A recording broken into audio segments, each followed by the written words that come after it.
Hey guys, great. This is Mike Serra again. Activism in aqua agriculture. That's what I'm calling it. So this is great. I plant all my stuff from seeds. I buy it online. I get some ideas now. Okay, I'm gonna show you under here. This is still in the works. But what I did was, as you can see, I ran a 2-inch pipe. And I got, can you see under here? I don't know, it's kind of dark maybe. I'm coming out of the bottom of here, and also I'm coming out of the bottom right there. What it does is run, excuse me, I'm trying to do this on my phone. It runs down, and I've seen a gentleman, I can't remember his name, but he did something like this, and I ran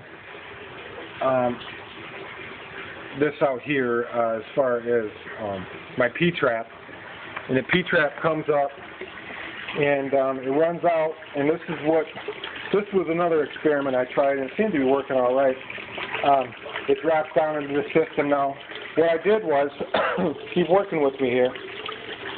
As you can see, I just use a regular standard 3rd horse sump pump. And that works real well, but the pump's working, but my actual, my float just went out just before I started filming this video.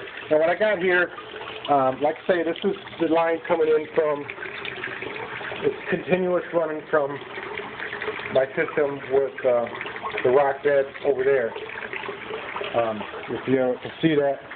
I also tried crazy stuff. I put some lily pads in here, and they are flourishing. Now, when you do this, they do tend to clog the sump pump after they die. I tried some water oxygenators. I even got some seaweed, which does real well. Also, a couple other plants I found at the pond store. But I don't know if you can see them, and they do quite well as far as hiding. Can you see down in here?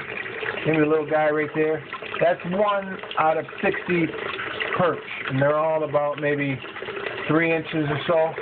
But they tuck themselves on top of each other, and you can't see any of them. Maybe one day when they're not so shy, I can show you them. But the lily pad comes and goes, leaves. They just tend to keep growing and growing, so they do real well on there. But all this craziness I got going up here, when my sump pump was working earlier and for the past 6 weeks, it dumped water in here, and I was oxygenating the water really well. Oxygenating, excuse me, I had to pronounce that. I get sloppy with my speech. But all these holes threw water up, and we had splashing in that water to generate the oxygen. Now what happens is, this water comes out. Now another thing too, this is an old, I found this tank here is an old, shoot, come on, Mike. Anyways, it's a water softener, and I put that in there, and I have some more of the floor sanding sponges in there, and they clean up the water. You can see my water. My water is pretty clean, as you can see. There's no, you can see some fish swimming in there. I don't know if you've seen them or not, but my water is really clean. There's some garbage at the bottom. But that works real well. There's about 3 sponges in there. It's like a swirl filter. And another thing is, I don't use swirl filters. I think that's nonsense. For you people that do, that's fine. But between, you see that big guy in there? Can you see these guys in there? Yeah, they're kind of moving quite a bit. But this is just one little area. This is supposed to be just a tank where my pump was going to be, and I happened to get 60-some perch. I lost about 5 of them, so I got 70. So there's about 60, 65 left in here somewhere. My math, excuse my math, but yeah, they do quite well in here. Actually, they're getting quite large. They were babies before, and you can see them kind of going crazy all over here. But that's just one of the areas that I have. And this is where I had trouble.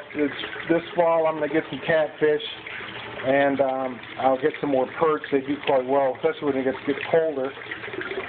They say catfish are just as tolerant to dirty water and cooler water. Now another thing is all my system, all my materials, except for some of this PVC, is salvage material.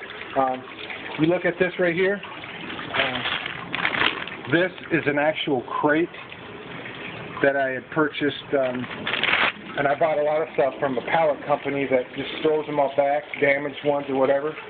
A lot of this material is pallet material. So 2x6, 2x8, anything I use for, you know, I bought this. This is only for run-of-the-mill plastic. And this area won't last too long. It's probably going to leak before maybe it might. But I'm going to actually put my fish tank in the ground and pump everything out from there. And then, like I said, in my first video, I developed a system that you'll see as I build it that's going to work really well. And I'm going to get rid of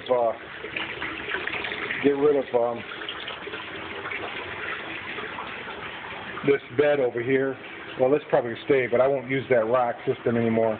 It takes up too much area. And like I say, the worms, there's probably 500 worms in the whole area. They're in the rocks. If I dug rocks out, you can see, like I showed you in the first video, if I dug some of this rocks back, you'll find worms. And all that stuff about worms living in rocks and water, and they don't have a problem with that at all. They adapt to it pretty well. I don't know if they're multiplying, but they're not dying. Yeah, so if you got any questions or you got any comments, leave them in the comment section below, and that would be great. So have a great day, and you'll see more videos as they come along.